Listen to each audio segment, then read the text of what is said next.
Akbar.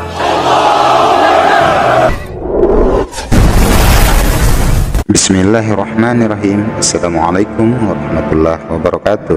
Baik sahabat Movie Story, kali ini saya ingin membagikan alur cerita film Fethi 1453. Film ini menceritakan tentang pembebasan Bizantium atau Romawi Timur dengan ibu kotanya Konstantinopel atau Istanbul oleh Sultan Mehmed II Muhammad Al-Fatih.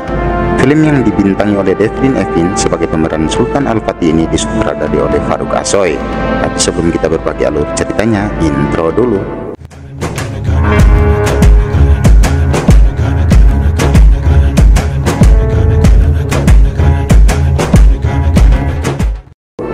Muhammad Al-Fatih ini adalah seorang yang telah diwartakan oleh Nabi Muhammad SAW yang dapat menaklukkan Konstantinopel. Sebagaimana sabda beliau bahwa penakluk Konstantinopel adalah sebaik-baik pemimpin dan pasukan yang berada di bawah komandonya adalah sebaik-baik pasukan. Hadis riwayat Ahmad. Muhammad Al-Fatih berkuasa setelah ayahnya Sultan Murad II meninggal dunia. Meski sebelumnya pada umur 12 tahun tampuk kepemimpinan sudah pernah diserahkan ayahnya, tapi karena ancaman serangan pasukan salib sehingga tahta kembali ke pangkuan ayahnya Sultan Murad II.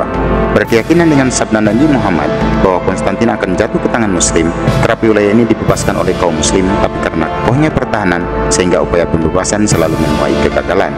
Tapi mereka percaya bahwa satu saat sabda Rasulullah akan terbukti, dan harapan ini rupanya jatuh kepada Sultan Mehmed. Untuk mewujudkan harapan ini, maka dia oleh Sultan Murad II ayahnya dibekali dengan berbagai ilmu seperti ilmu pensinan, bahasa budaya, dan lain sebagainya, sehingga hal ini membuat pihak Konstantin khawatir. Baik Kaisar Orhan maupun Paus berupaya dengan berbagai cara agar Sultan Mehmed bertekuk lutut atau dapat digulingkan, tapi kerap menemui kegagalan. Dalam perjuangannya, di film ini Sultan Mehmed banyak mendapat bantuan dari teman berpedangnya, yakni Hasan. Sultan juga mendapat bantuan dari Urban dan seorang wanita yang telah menjadi anak angkatnya. Dia juga kelak menjadi istri dari Hasan. Keduanya merupakan ahli di bidang pembuatan meriam.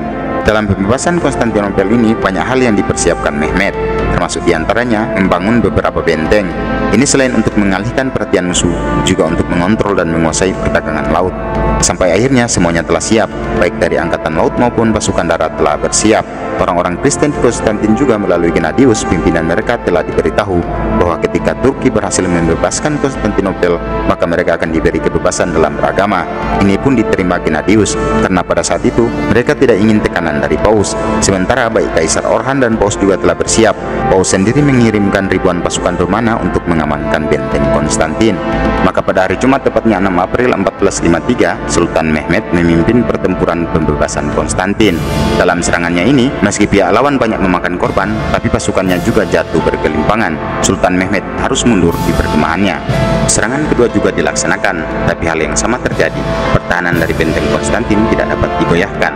Mendapat kekalahan 2 kali berturut-turut, Sultan Mehmed frustasi berat, apalagi mereka telah mengepung Konstantin selama 40 hari. Maka dia pun didatangi oleh Syekh Agung. Syekh Agung mengungkapkan bahwa dia dalam mimpinya bertemu Ayub Al-Ansari, salah satu sahabat Nabi Mujahid yang tewas ketika upaya membebaskan Konstantin di masa Kesultanan Utsmaniyah. Dia memberitahu di mana makamnya berada, dan benar mereka dapat menemukannya sebagaimana mimpi dari Syekh Agung. Syekh Agung menuturkan bahwa dalam mimpinya Ayub Al-Ansari mengatakan kepada Mehmed bahwa jangan pernah berputus asa. Dia masih muda ketimbang Ayub Al-Ansari yang sudah tua dan sakit-sakitan. Ayub karena perjuangannya tidak pernah meninggalkan benteng Konstantin sampai dia tutup usia, dan inilah maksud dia memberitahu Syekh Agung keberadaan makamnya untuk menjadi motivasi bagi Mehmed. Maka mendapat pencerahan dari Syekh Agung, dia pun kembali ke pasukannya dan memberi semangat. Allahu Akbar. Maka usai salat subuh, mereka melancarkan serangan lagi. Ledakan dari bawah tanah dan serangan meriam memporak-porandakan benteng Konstantin. Terkejut, mereka panik dan pasukan Mehmed pun berhasil menyerang masuk. Kaisar Orhan tewas dalam serangan ini, sementara sahabatnya Mehmed juga tewas terkena beberapa anak panah saat coba menancapkan bendera kesultanan. Di akhir film, Sultan Mehmed menemui Gennadius dan umat Kristiani yang mengamankan diri di dalam sebuah gedung. Awalnya mereka takut, tapi karena Sultan datang dengan rahmatan lil alamin, akhirnya ketakutan berubah menjadi kebahagiaan. Film pun tamat.